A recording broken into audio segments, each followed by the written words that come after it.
Roger Griffiths here, the publisher of The Hub. Welcome to this, our continuing daily video series, Trump's Trade War.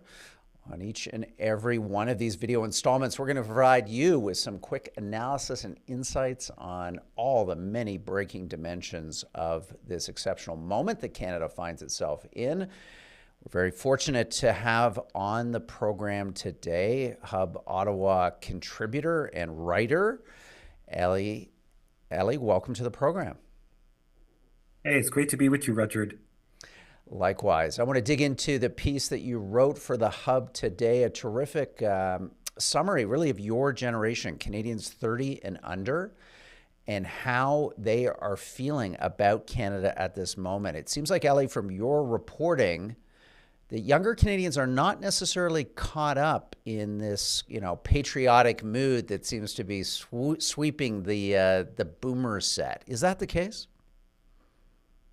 Unfortunately, I do think so. So, Rudyard, I got the idea from this piece a few weeks ago. What happened was I got a call from a friend I hadn't spoken to in a while, and he works for a U.S. think tank. He's actually featured in the piece, Jonah Davids, and we kind of just caught up, and he was telling me, oh, a lot of my friends agree with this 51st state thing, and I said, well, that's interesting.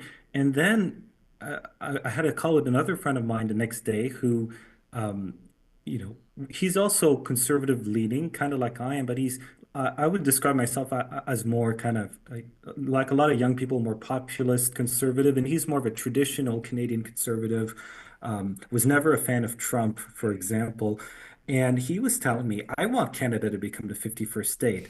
And I was like, wow, if he, of all people, wants Canada to become the 51st state, well, this must be somewhat significant. And then, of course, there was the poll that Daryl Bricker did that Yeah. saw that almost half of young Canadians And said let's they go want to to those become numbers American. And I, right now, Ellie. We have them up on the screen for our listeners to take a look at. This is the poll you reference in your story in the Hub today. If the United States offered Canadians full citizenship and conversion of the Canadian dollar to U.S., would you, the respondent to the survey, vote to become part of the U.S.? And look at that, 18 to 34 age group, Ellie, 43%, almost half of your cohort would do that deal. yes, exactly. So it is quite widespread. Now, as I got into the piece, there's a couple of reasons. I would say the main one is the economy. If you look at the question, it says conversions of assets to USD, and I think that is something that's very attractive because, Rudred, when I was younger, I remember a time where the Canadian dollar was in fact stronger than the US dollar. Um, and today, like when you go to the US, it's like almost going to Europe with the euros. The value of that currency is so Yeah. much bigger, and you feel poor, quite frankly, when you go Yeah. to the United States. And I have friends in the United States that make the same as I do, and yet their purchasing power is so much stronger because their currency is stronger. So I think a lot of people see that, and then you add to the fact this is the second thing I talked about in the piece, Frederick, and that is especially in English Canada, the seemingly lack of distinction between the two countries that young people see because young people have grown up in a very globalized world where there's not that many differences between Canada and the US. You look at the top TV shows in Canada, they're all almost all American shows. I mentioned this in I think the first piece I ever did for the Hub about why Quebec is different from the rest of Canada.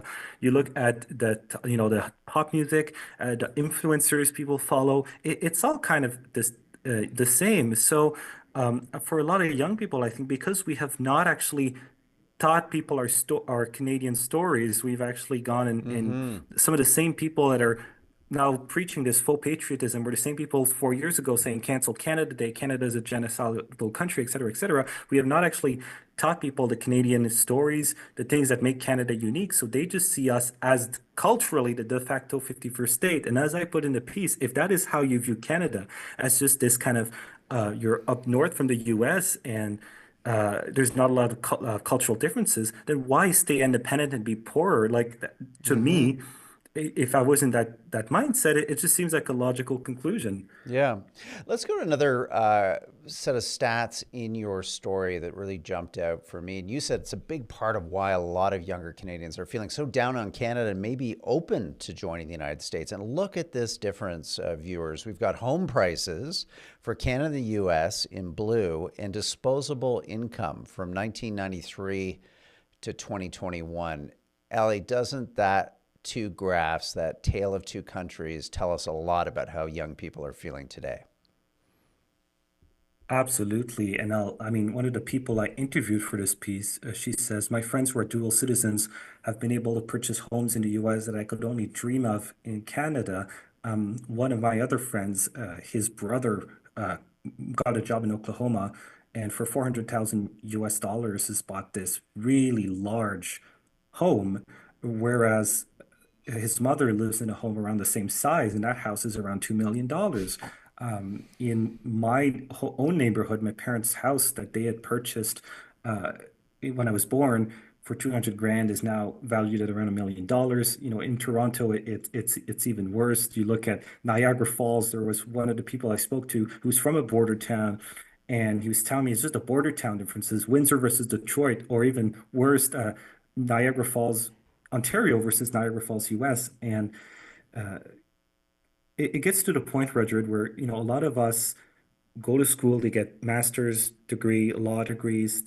We were told growing up, I was told this growing up, if you want to have a nice life, you want to have a nice house, work hard, go to school. You go and do that, and then you get a starting job, maybe making 80, 100, $120,000 a year, a lot, very good money, and yet you can't afford a home.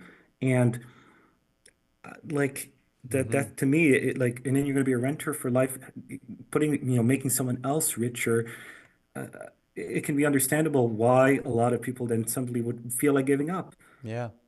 So, Ellie, as we wrap this interview up, where do you think this all leaves us? It seems like there's a disjunct. As I began this interview, we've got the boomers out here thumping their chest, buy Canadian, hell no, I'm not going to join the United States. But then, as you've shown us today, there's this large cohort, and it's in the polling data of younger Canadians who really feel not only down on Canada, but open to joining the United States if the terms were right. I mean, Ellie, are we witnessing here a new generational fault line in Canada that has implications for national unity? It could have implications for our sovereignty in the decade to come. I think so. What's interesting is there was a poll done about the trade war, and they found that Gen Z is the least supportive of counter tariffs that Canada on opposing the United States. And something that I pointed out, there's a lot of people saying we must do whatever it takes, even if it cripples our economy. Prime Minister Stephen Harper had an article out this week, and I have tremendous respect for Prime Minister Stephen Harper. I met him; he's a great person. But I would just to those that are saying this, and to the boomers who had the Canadian dream, who were able to buy a home, who were able to buy two, three cars, a cottage, I would just say this: be careful. Right now, our economy still is doing okay. It's not great, but it's not where it would be if we had tariffs and counter tariffs. And I think if we're at 43% right now, and we have a 70 cents dollar right now, we've had some great work by some of our economist contributors that have showing the extent that the damage of a trade war would do. Uh, I worry about further crippling the Canadian economy. To be honest, even I consider myself a very patriotic person. Hmm. I'm very grateful to live in Canada. Uh, but the thought of the Canadian economy becoming worse and us having even less purchasing power, a weaker dollar, it just doesn't sit right with me. And I just think we have to be careful Yeah. about not not alienating us. We were already very alienated during the pandemic when they closed our schools, when they stop all of our social activities, our graduations, our proms. If they're going to now again hit us with measures that will please the Hmm. boomers while causing harm to us, I just Yeah. think we have to be a bit more wise about the consequences of our actions. Well, Ellie Kenton Natal, thank you so much for coming on Trump's trade war today. Always great to have you in Ottawa covering the national comings and goings. Thanks for your insights. My pleasure. Thank you. Well, an important message from the Hub's Ottawa correspondent. We hope you enjoyed this edition of Trump's Trade War. Please subscribe to the channel, follow this playlist. We'll get you videos each and every day unpacking this ongoing and complex issue from a variety of perspectives. That's what the Hub's all about. Tune in next time. Until then, bye-bye.